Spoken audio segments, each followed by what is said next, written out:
Well, what do you think? Well, Yes. that's good. Just good. No, very good. But Who says it's a bad? I know my husband. What is it? Basic pay.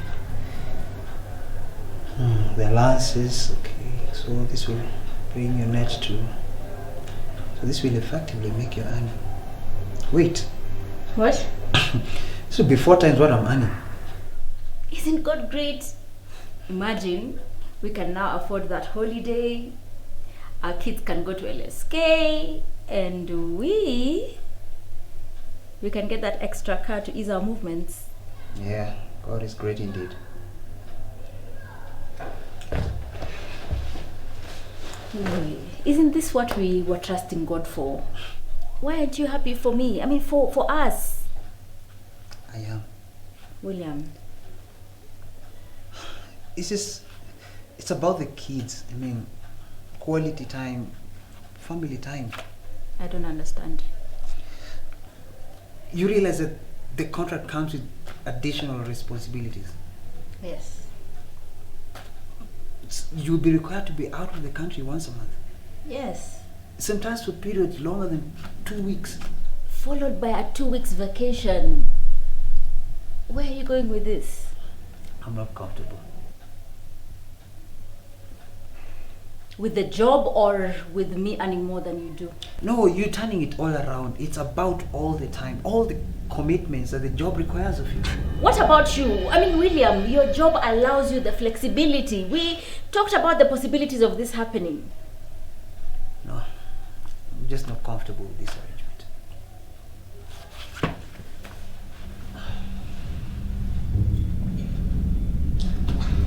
We're not done talking.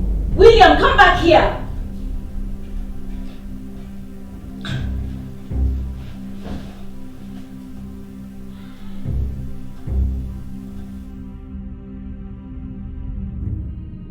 Hello and welcome again to this episode of Hashtag for Better for Us. Thank you so much for keeping it here. Thank you for watching and supporting. In case you're joining us for the very first time, please subscribe and share so that everybody everywhere would know that there's something good going on right here at Picha Safi Productions. And today we continue with our discussion that we started 2 weeks ago on finances, and it is a discussion that we cannot exhaust. I mean, it is ever evolving, it's ever changing. As we discovered last time, it's one of the areas that really brings a lot of conflict where marriages are concerned. And today, to help us discuss this topic is a couple that have done an amazing job in mentoring young couples when it comes to finances, and they're going to be introducing themselves, and you're going to introduce your spouse in first person singular. So like if I ask you what's your name, you don't tell me your name, you say her name. Okay, so we'll start with your name. So my name is MJ Gitau. And what's your name? I'm Olive Gitau. So and what was your primary school? It was Dr. Livingstone. Okay, Dr. Livingstone. Where is Yes. Dr. Livingstone? It's in Eastlands, Bahati. Yes. Okay, and your primary school? Kamodada. Yes. In case you're wondering, it's a very exotic name. It's not abroad. Now let's get into the gist of the discussion today. We are talking about money, and money when it comes to couples, marriage. They say that money brings a lot of friction. Money, if you don't talk about money, you might end up resenting each other, and doubt kicks in, trust issues start coming up, and you're thinking, where is my wife taking the money? And the wife is thinking, kwani the husband, mbona haleti pesa yote nyumbani? So I mean, when is the appropriate time to begin having discussions openly about finances? There isn't a specific timing, but for me, I'd say the principle is as early as possible. When you meet, when you're dating, obviously it intensifies the moment you get married, because then there are daily decisions that involve money that you have to talk about. So, but I'd say as early as possible, when you meet, when you're dating, when you're making those choices, do we go for to this restaurant as opposed to the other restaurant? How much are we going to spend on credo? All those things. Those are discussions about finances and money. And they have a way of bringing out what each person stands for as far as their view about money is concerned. Yeah. I mean, I would give an example. When we're dating, he came with, he's the planner like you have said. So he came with a whole Excel sheet about how he's going to buy his first car. You know, we're dating and then he's coming, he's bringing his own plan and the Excel and telling me, so this is how much I have, this is what I'm thinking about. And I was thinking, we are just dating. Why are you telling me about your finances? I think it was actually a very good way to start because from the word go, he set the pace, and I think we were able to know that it's from the onset that we've got to discuss this and we've got to work together. Yes. And that is good. I mean, we start this conversation as early as possible. Yeah. But then the question then comes in, what are some of these things that we must talk about and agree on, even as now we agree to come together? Yes. So there are so many aspects to do with finances, but to me, I think we can talk about two, which for us have carried us through from the time when we started dating up to now when we've been married for close to 13 years now. Obviously, there's a whole issue of transparency and all that. So I had a reason why I took to her that Excel sheet, telling her, nikajianika tu. This is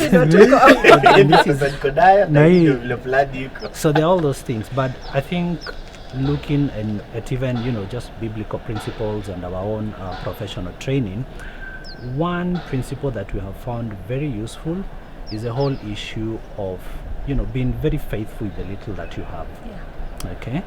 So, because I remember in my first class in economics in high school, the teacher came in and said, economics is all about unlimited needs and limited resources. Yes. So you have to start planning from the little that you have. And I think that's a very foundational principle, both as Christians. I mean, the Bible talks about being faithful with the little so that you can be trusted with much. Jesus talks about the parable of the one lost sheep. There were 99 out there, and he says that shepherd had to forget about the many, the 99, just to go look for the little, the one. So it's not about, and that's quite important because she's the accountant, she's a CPA accountant.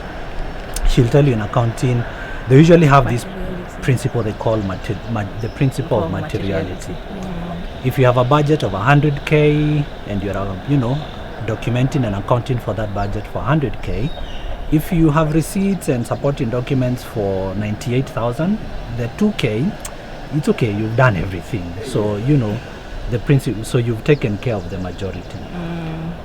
But the Bible flips that on its head and overturns it and says it's not so much about it's not the 98, it's the 2K. Yes, that you can't find. That you can't find. Yes. So be faithful with the little so that you can be trusted with much, just like that parable. And that's very important. So that principle has been evident both from our training but also just the way we grew up. I remember we perhaps, if you've had a humble upbringing as I did, she said I went to primary school in Eastlands. I was brought up in East Lando. My mom used to do two things which I still do up to today. Yeah. And those are the props I brought. She would matchstick. Ukiwasha kibiriti, ukienda kuwasha ingine, usichukue kibiriti mpya. Use the old matchstick if you still have it.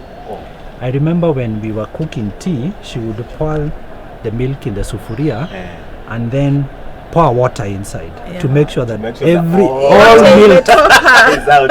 It goes into the sufuria. Our parents kind of give, always making sure that the little you have, you're taking care of it faithfully, prudently, professionally, and I think God is able to then bless you with much. So that's the first principle, being faithful with a little so that you can be entrusted with a lot. Okay, because nowadays we want a lot and then we don't know how to take care of it. I think the second, and she'll add in on these details, perhaps by giving practical examples. Yeah, so unasikia hiyo example imetolewa 13 years ago.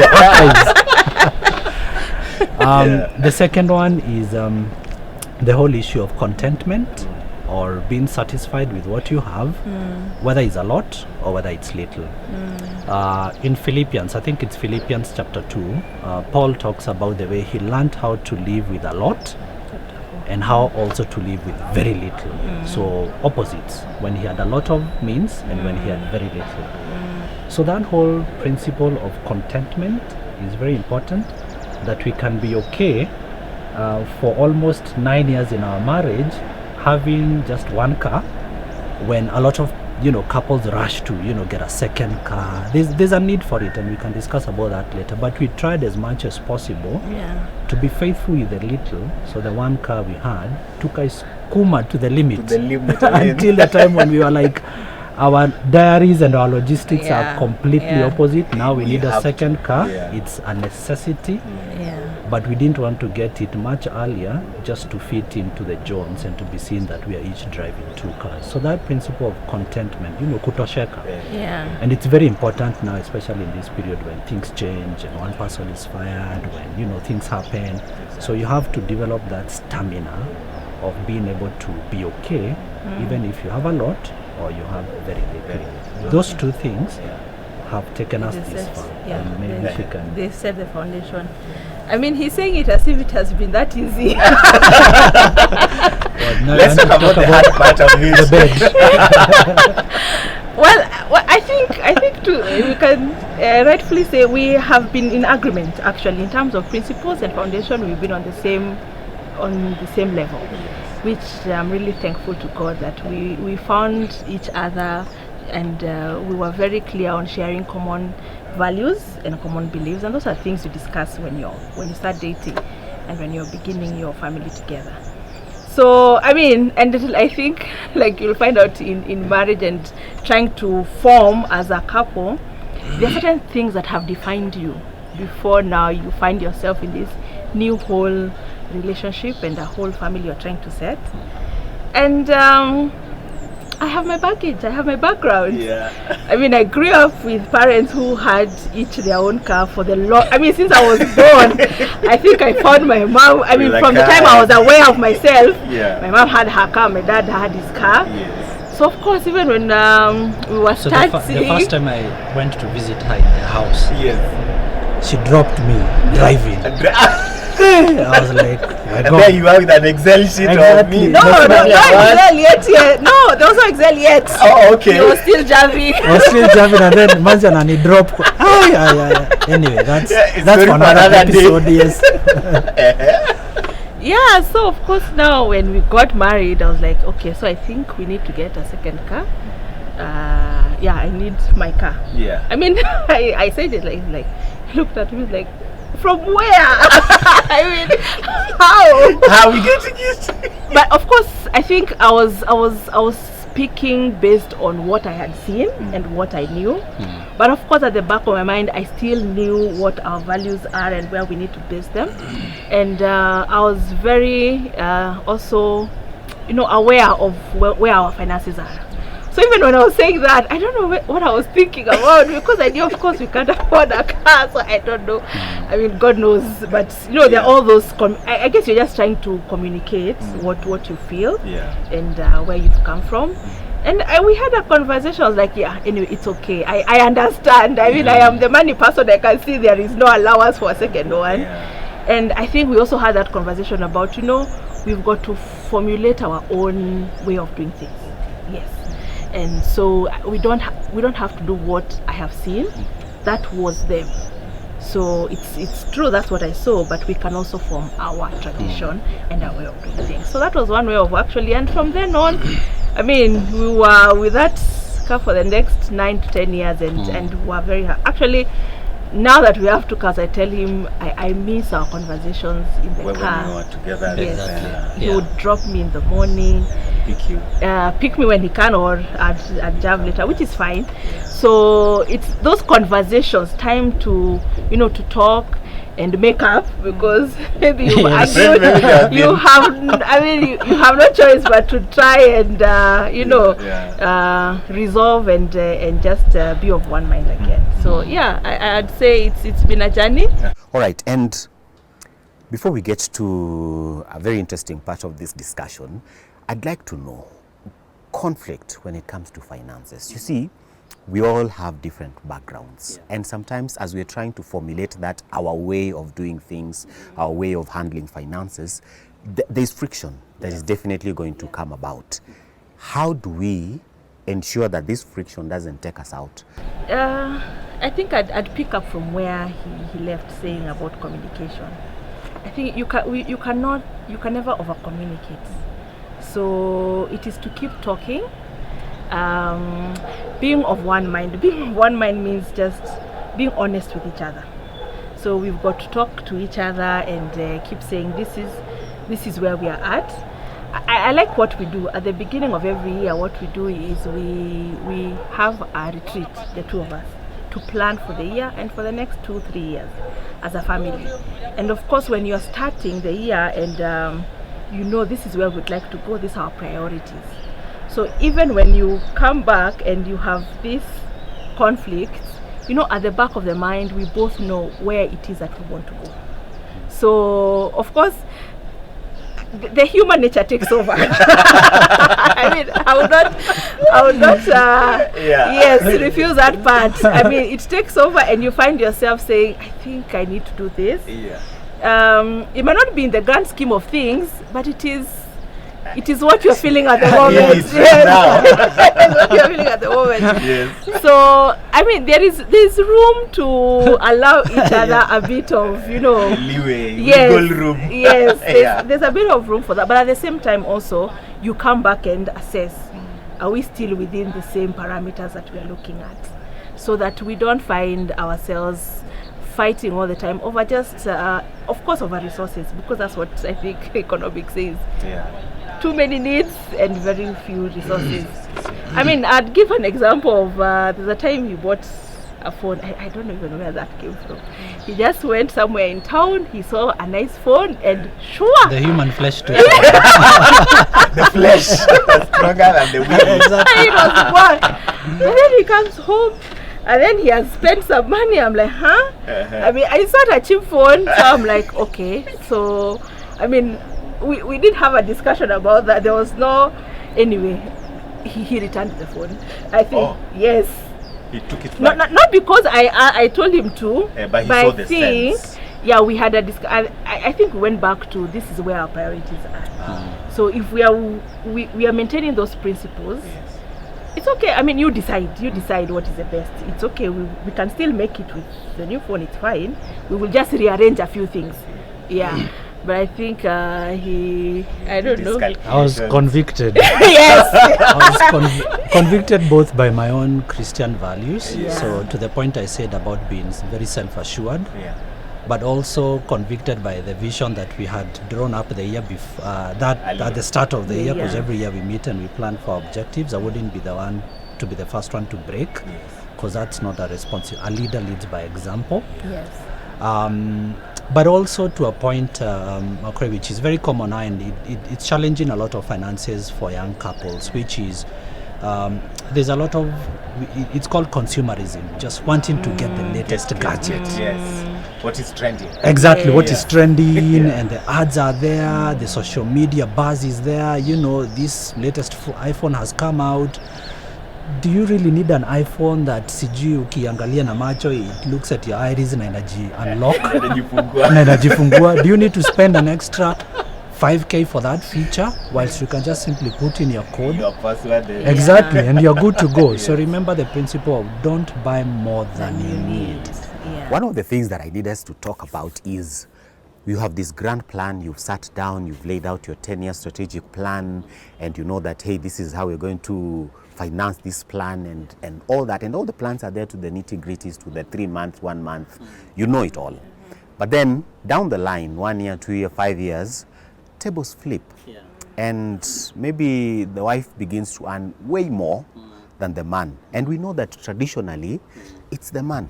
It's the man who's the breadwinner, is the one who provides for the family and, protects that, the integrity of the family, so to speak. Tables have turned. And the man probably cannot be able to provide for the family anymore, or brings to the table very little to the common pool.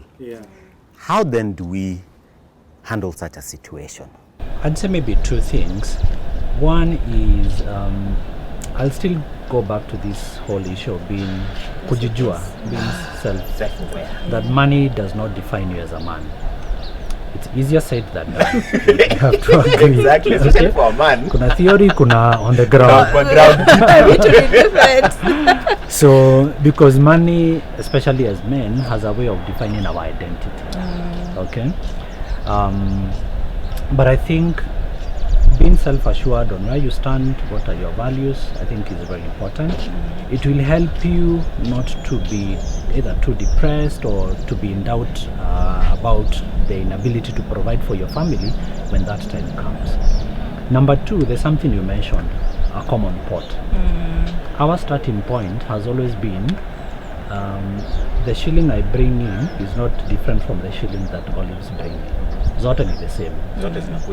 So when the time unfortunately comes, maybe especially now, with COVID happening, guys have really been hit hard. You are a chef somewhere, or announce lockdown on a Friday, Sato, umeambiwa, kaa home, ishia home. So at that point, you are literally not putting anything into the common pot. But as long as you view it as a common resource, it's for you as a couple. It doesn't belong to one person or the other person. That I think is very important. But obviously there's the whole aspect of, I'm not providing and maybe the wife is feeling, I'm not pulling my whole weight and all that. But as long as your foundation is right, I think it's possible to settle. How do you ensure that the man in your life, MJ, does not feel like he's now less of a man in that home because he's not bringing in the bread? You are bringing in the bread. Okay, I mean, this will take us back to foundation, and I think what we call as what we talk about, the position of the wife and the woman in the home. When we talk, I don't want to bring up, but it can come up, the role of a woman as one who submits to the husband. It's not so much about a submission conversation, but it's a matter of attitude and respect. And so I love him. We have had 10 years together or 15 years together, and all of a sudden things have changed. Why should my attitude and my respect to him change? It shouldn't, because I know his potential. I think when we were getting married, I remember our best couples telling us, most of the times you don't marry your partner for who they are, you marry them for their potential. Yeah. Who you hope they yes. So I know his potential. I know where he can be, and since there is a setback now, doesn't change who he is, and so I still value him. Cool. I know we're running out of time, and we need to bring this to a close. Anything you'd like to add before we give our final remarks and close? So I'll credit this to my mom-in-law, Olive's mom, when she talked to us once and gave us what in her view, which I completely agree with, is definition of financial wealth. I won't remember all of them. My memory fails me, so Olive might add here. One of them was a good name. When you have a good name, it's actually financial wealth. In the sense that if you have a good name, na nimekuletea kadi ya harambe, you're most likely to be, or a good name in the sense that nipatie hii nini, I've not yet been paid, I'll pay you on Friday once I'm sorted. Someone in a shop will only believe that if you're a person of good standing. Yes. Yeah. Number two, physical fitness. Okay, because there's a lot of expenses now that we are spending as young couples because of just poor health. These things are easy to TV to Zamaju. It's here and now. Yeah. Okay. Yeah. Wisdom is what will make you not rush into a key investment just because or my Quills. phone, the proverbial phone, ati nimenunua tu simu tu for I didn't have the wisdom to know that I don't need it there and then. What else? Relationships. Relationships. Yes. So the fellowship that she talked about, that when you have that big project, especially now, I mean, I'm the first guy in a family of 5, the other 3 sisters, but I'm the first man, so ordinarily I'm the one who's supposed to take charge of things. So our finances are not only just spent on our family, but also my larger family. So, and I can call on to the network around me when I need something to be sorted. So having good, strong networks. But I think eventually just those principles, not spending too much than you need. I still bado naoshanga hiyo paketi ya maziwa just to because it doesn't save your mouth. You picked on. I think maybe I was also taught this. I know It doesn't save you much. Yes. But that habit, that habit is what reminds me when I see that big ad about the expensive phone with the latest features. I really don't need that. I can do with what I have. When I'm in a shopping mall, do I really need this? When we go out with our kids, sometimes if we are 4 of us, we'll buy like 3 plates if the food can fit us. Because then I'm not overeating, and then all of a sudden imeanza kupata sijui challenges in my health, which needs me to spend more. So but I think just I cannot overemphasize that whole issue of the phone. Getting it right is what will make you sail through. When tables turn, when resources reduce, either from the man's side or from the wife's side, or the opposite, because tables can turn for the better. Tunaweza sikia Makori ameshinda kijackpot tu. All of a sudden. And then all of a sudden tunakuona sijui flashy things. No more for better for us. Exactly, all of a sudden unashangaa ni aje. So those principles can help you when tables turn on either way. All right. Unfortunately, we have to bring it to a close. But before we do, on straight to that camera, I'd like you to speak to the wives. When tables turn, how do they support their men to sail through? Okay. Yeah. Prayers, number 1. It might not give you immediate relief or bring answers today or this evening. They do when God wills that way. But I think prayers are very important. It's amazing how our wives hold us as husbands and fathers behind the scenes with their prayers. And then number 2, just that respect. When the tables turn and your guy is unable to bring home food or to win the bread, it's only for a moment. There'll be a time that will come and both of you will celebrate. So let him not respect. I think that's very important. All right. Olive, camera, speak to the men. Yeah. It is a matter of time. And it is a setback for a season. And I think as your partners, as your wives, we are there to support you and to walk with you this journey. So don't feel discouraged. I think like he has said it very well.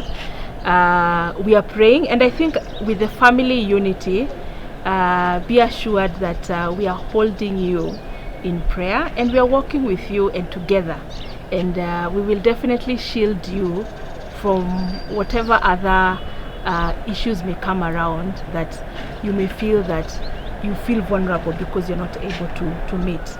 So we are there to shield you and to protect you and to walk with you, and definitely you're assured of our respect and to keep following your guidance and your leadership. Yes. All right. That's how much we had for you this episode. Thank you so much for tuning in, and thank you for watching. I know you have learned a word. Do something for me. Clear some time this week. Have a discussion with your partner on matters finance. It could be the first time you are sitting down to have discussions about finances. Please do so. It would start you on some level of openness as we've heard from them. Pick out a few of these things that they've shared with us about being open, about being good stewards, and all that, and so that you may begin to build a foundation. It is never too late. If you've not done it, it's never too late. You can start now. Please tell us how it goes. We would like to hear from you. Give us feedback. Tell us how that discussion went along. And also, if you're in the thick of things and you really need help as far as your finances are concerned, I'm sure MJ and Olive are here and available to walk you through. And we also have a team of people who are willing to stand with you and pray with you through this season as you're working towards ensuring that your marriages are thriving as Christ intended for them too. Join us again next week as we engage on yet a different topic, and we're going to be talking about roles in marriage. So who does what? Who is expected to do what? Yeah, so make sure you tune in next week as we have that discussion. Thank you. Remember to subscribe and share. My name is Fred Makori. I've been hanging out with Olive and MJ.